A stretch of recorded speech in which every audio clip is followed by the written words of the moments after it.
European leaders agreed on a plan that aims to vastly increase Europe's defense and security investments as they convened in Brussels for an emergency summit.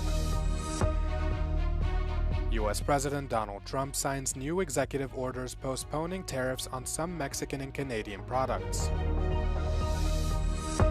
A second SpaceX rocket exploded on Thursday, with debris falling over the U.S. state of Florida.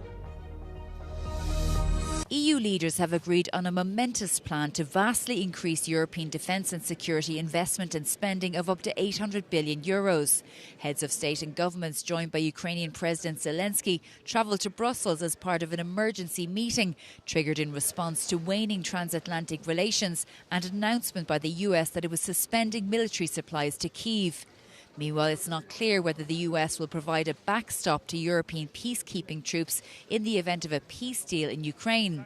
But President of the European Council, Antonio Costa, says guarantees were necessary to preserve global order. First of all, the best security guarantee are the Ukrainians themselves. Since 24th of February 2022, the Ukrainian army is resisting. A lot of people believed at that time that they cannot resist more than 3 days, then more than 3 weeks. Now they are resisting more than 3 years. Because this war is not only about Ukraine, it's about the respect of international law, it's the respect of international rules-based order. Meanwhile, Hungarian Prime Minister Viktor Orban blocked conclusions at the summit, reaffirming the EU's unrelenting military support of Ukraine, saying the EU was isolating itself from Russia, the US and China. But President of the European Council, Antonio Costa, said Hungary was isolated from the rest of the Union. Hungary is a different strategic approach on Ukraine. But that means that Hungary is isolated among the 27. And we respect Hungary's position, but it's 1 out of 27, and 26 are more than 1. President Zelensky thanked EU leaders for their unwavering support at a time described by President Macron of France as a new era of uncertainty. Sources also told Euronews that President Zelensky floated the idea of a 1 million man strong Ukrainian army supplied and supported by the West as any potential peace plan for his country. Shona Murray, Euronews, Brussels.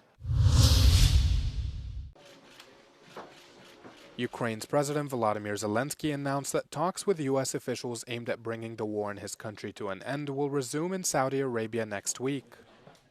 In a statement on his official Telegram channel, the Ukrainian leader announced that he'll be flying to Saudi Arabia on Monday to meet with Crown Prince Mohammed bin Salman. After the meeting, a Ukrainian delegation will stay behind to participate in the talks. The dramatic turn in tide comes just 1 week after a highly tense meeting between Zelensky and his U.S. counterpart Donald Trump soured U.S.-Ukrainian relations. The meeting ended in a shouting match in the Oval Office, and in the days that followed, Washington suspended military and financial aid to Kyiv, as well as intelligence sharing.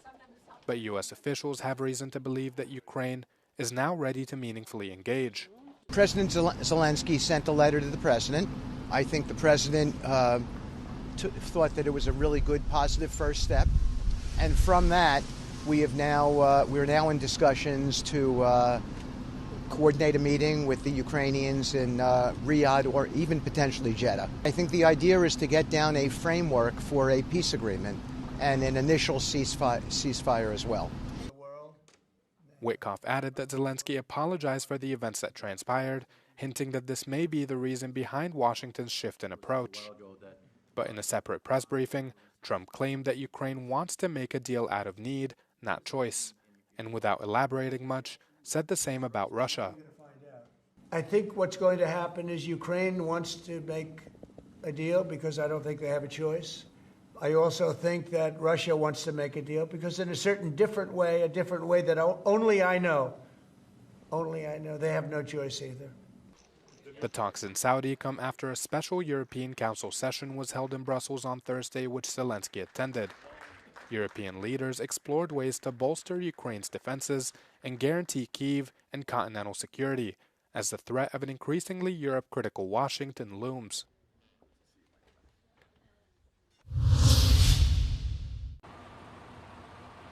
U.S. President Donald Trump has announced a postponement in tariffs on various imports from Canada and Mexico. Trump signed an executive order exempting some products compliant with the U.S.-Mexico-Canada agreement from the 25% tariffs for 1 month. Trump says his decision to postpone was a short-term maneuver to avoid hurting American car companies. The 47th U.S. president, however, insists that the backtrack has nothing to do with the reactions of the stock markets. No, nothing to do with the market. I'm not even looking at the market because long-term, the United States will be very strong with what's happening here. Now, these were countries and companies, foreign companies, that have been ripping us off, and no president did anything about it until I came along, and then I did a lot about it. Canada has decided to maintain its first wave of retaliatory tariffs on $30 billion of U.S. products in place. They have, however, suspended the implementation of a further tariff on another $125 billion after Trump signed the executive orders. China, currently facing a 20% duty, issued a fiery response. 相互尊重是国与国交往的基本准则，也是中美关系的重要前提。任何一个国家都不能幻想一边对华打压遏制，一边又与中国发展良好关系。这种两面人的做法，不仅不利于双边关系的稳定，也无法建立起彼此的互信。 Trump insists that he's committed to his tariff plans to usher in what he calls America's golden age. The U.S. president says his reciprocal tariff policy is also set to go into effect on the 2nd of April, implementing equal tariffs on all countries that tax U.S. products.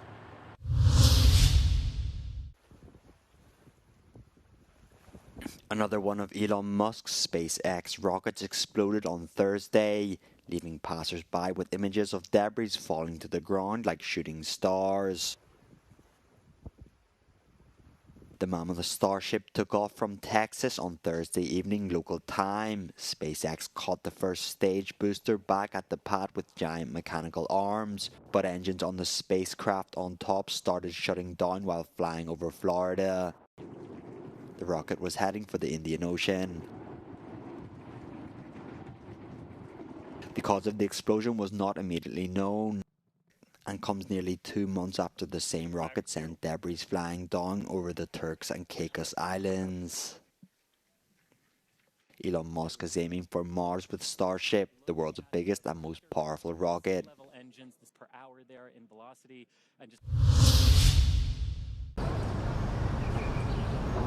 Pope Francis continued to rest in hospital on Friday, 3 weeks after he was admitted with pneumonia in both lungs. On Thursday, he thanked people for their prayers in an audio message broadcast. The Vatican has given twice daily updates on Pope Francis's medical condition, but has distributed no photos or videos of him since the morning of the 14th of February.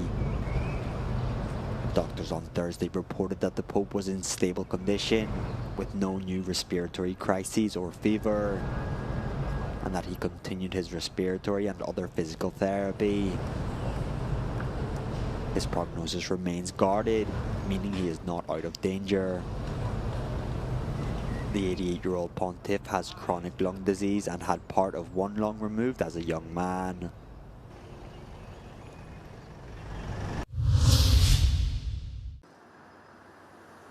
The head of Bosnia's Serb-majority entity, the Republika Srpska, Milorad Dodik, introduced new laws meant to ban the operation of state-level security and judicial institutions within the region. The acts come in response to the first instance verdict by the country's state-level court, sentencing Dodik to 1 year in prison and banning him from politics for 6 years. He was convicted for going against the decisions of the international community's peace envoy. The position has existed since 1995, when a peace deal came into force, ending a bloody conflict between the country's three main ethnic groups: Bosniaks, Serbs and Croats. This deal split the country into two administrative units: Serb-majority Republika Srpska and the Bosnian Croat Federation. Nama je u Banja Luci veoma jasno da Bošnjaci u Sarajevo i Sarajeva kreiraju i hoće ratni sukob u Bosni i Hercegovini. Taj ratni sukob je motivisan njihovim stalnim dugodecenijskim i dugogodišnjim naporima da kao što oni kažu riješe posao ili da izvrše neku vrstu osvete prema Srbima, smatrajući da treba da eliminišu u političkom smislu svakog Srbina koji ne odgovara njihovim političkim projekcijama. Neighbouring Serbia's President Aleksandar Vučić said he insisted Dodik goes to the Bosnian capital for talks after the verdict, but said there was no response apart from a barrage of insults. Kada sam boravio u Banja Luci posljednji put, zamolio sam rukovodstvo Republike Srpske i predsjednika Dodika da upute zahtev za razgovore ljudima u Sarajevu. Dan posle toga, sem salvi uvreda, patoloških uvreda, rekao bih, nismo ništa drugo dobili kao odgovor. Ja sam smatrao uvijek da je svaki razgovor bolji, blagorodniji i važniji od bilo kakvog pokazivanja snage, moći, sile. Bosnian officials challenged the contentious legislation in the country's constitutional court, saying the laws were a violation of the peace agreement that ended the 1992 to 1995 war.